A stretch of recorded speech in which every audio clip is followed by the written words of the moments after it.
Nous voulons un roi qui donnera ordre à tout et retiendra tous ces tyrannos en crainte et en devoir, qui châtiera les violents, punira les réfractaires, exterminera les voleurs et pillards, retranchera les ailes aux ambitieux, fera rendre gorge à ses éponges et larrons des deniers publics, fera contenir un chacun aux limites de sa charge et conservera tout le monde en repos et tranquillité.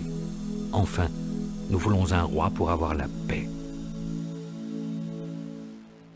Cette volonté est celle qu'exprime en 1594 la satire Ménippée, l'année même où le roi Henri IV entre enfin dans Paris au prix d'une messe. C'est la paix que veut imposer le roi aussi bien aux Huguenots qui n'admettent pas son abjuration qu'aux catholiques qui doutent de sa sincérité. Après de longues, difficiles et laborieuses négociations, enfin, le 13 avril 1598, le roi signe à Nantes un édit de pacification. Celui-ci, qui est qualifié dès le préambule d'irrévocable, assure que la religion catholique demeure la religion d'État et accorde aux membres de la religion réformée la liberté de conscience comme l'égalité civile. Le culte réformé est autorisé dans 2 lieux par bailliage principal et, si ce n'est dans la ville, du moins dans ses faubourgs.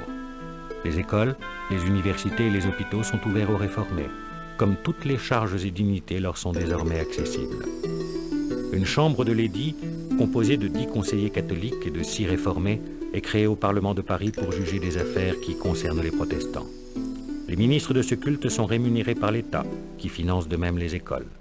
Les protestants, avec l'accord du roi, peuvent demeurer organisés en partis et tenir des assemblées politiques comme des synodes sur les questions religieuses. Enfin, les Huguenots reçoivent en gage de leur sécurité des places de sûreté parmi lesquelles on compte les villes fortifiées que sont Grenoble, Saumur, Montauban, Nîmes, Montpellier, La Rochelle. Les princes d'Europe, qui s'en tiennent au précepte cuius regio eius religio, qui implique un seul roi et une seule foi, sont outrés. Le pape Clément VIII se dit crucifié. Il est temps que nous tous, soûls de guerre, devenions sages à nos dépens. Ce vœu du roi, après 38 ans de guerre civile, ne suffit pas à convaincre le Parlement de Paris à enregistrer l'édit. Henri IV le convoque au Louvre le 7 février 1599 et le somme. « Je suis plus catholique que vous, fils aîné de l'Église. Aucun de vous ne l'est, ni ne peut l'être. Vous êtes mon bras droit. Mais quand la gangrène s'y met, le gauche le coupe. J'ai fait le soldat. Aujourd'hui, je parle en roi et je veux être obéi. » Il l'est enfin le 25 février 1599. Le Parlement de Rouen est le dernier qui entérine l'édit de Nantes en 1609, 1 an avant la mort du roi.